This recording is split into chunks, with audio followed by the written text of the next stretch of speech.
back. They sound better than ever. I'm so happy to have Sweet Alibi, and you have a new addition, Cassidy Mann.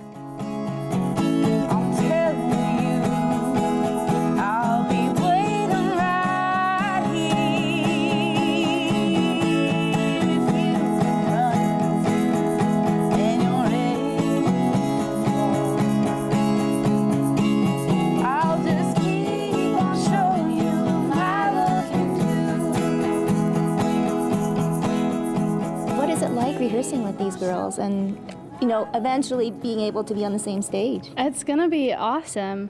I've looked up to Sweet Alibi as a female musician for ever, so it's really cool to be able to play with them and to have their support. It's awesome.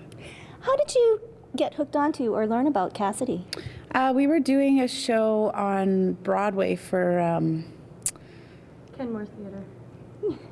Yeah, well, it was in September. What was the... It was for, like, the Broadway Street Festival. Festival. Yeah, and so she was on right before us, so we were kind of just loading our stuff in, and we kept being like, who is that? Who is that? And we hadn't really seen too much. I'd heard your name, but we were really impressed with her voice and her songs, and then we had the opportunity to do the Country Outlaw show together, and that was fun, as well, a bunch of country covers. So. Well, there's so many great musicians coming up the pike, and it's so wonderful to have these ladies mentor you. How did you get into music, Cassidy? I started playing guitar when I was like 8 or 9. My parents just bought me a guitar for my birthday, and I got into it like that, and yeah. Just been playing ever since. I mean, writing was always something that I did, and guitar kind of just helped facilitate it. So. And it's very interesting because I remember a young group of ladies called Sweet Alibi just starting out, just much like you, and now Amber, mentors, and I mean, you guys have, or you girls have done so well. Thank you. Yeah, we've been working really hard. Right now we're working on our next album, so it'll be 3 albums we'll have, and lots of touring. We're hoping to go through the States in the fall next year, so it's exciting. Well, I mean, hard work does pay off, but I mean, the whole experience now, you've been to festivals, you've been recognized, so a little bit of rock stardom coming on, Michelle? I hope so. Yeah, we just won a Western Canadian Music Award for a Roots Group of the Year, so hopefully What was that like?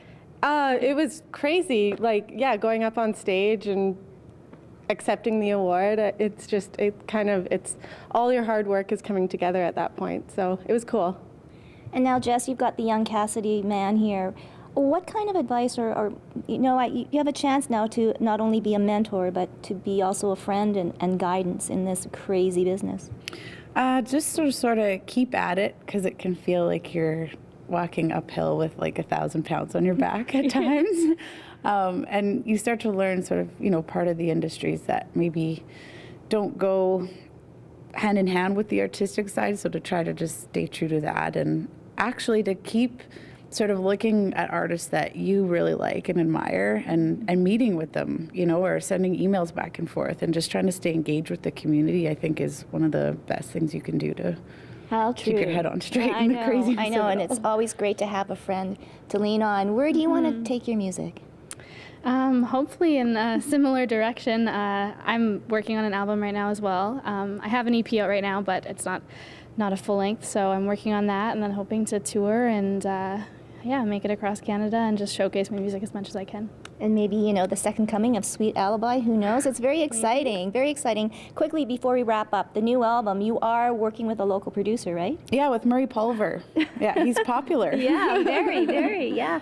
So what is it like working with Murray? Is he less hectic now that he's not with Doc Walker, or is he pretty much still the busy Murray Pulver as ever? He seems pretty busy. I think he's got a couple projects on the go. I think he always kind of does.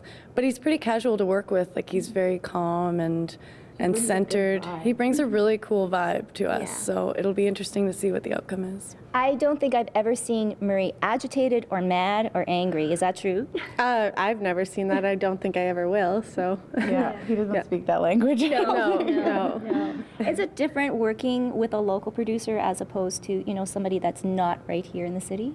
Well, we've only actually had the experience of working with people based out of Winnipeg, and I think it's kind of neat because it's like I was talking about, that community, you sort of just get to strengthen that and develop relationships within it. Like working with Rusty on the last album, we hadn't played much with him, or like we weren't really that engaged together. And after doing it, it's kind of neat because you get to hear different takes on maybe a different style of music, or there's lots of options around here. Yes. But it would be interesting to go outside of province sometime. And I think women in music, it's really going gangbusters. It's strong, right? Girl power. Yeah. Oh, it is certainly. Thank you so much, Sweet Alibi, and we look forward to more from you, Cassidy Mann. Thank you. For Backstage 30, I'm Tracy Koga.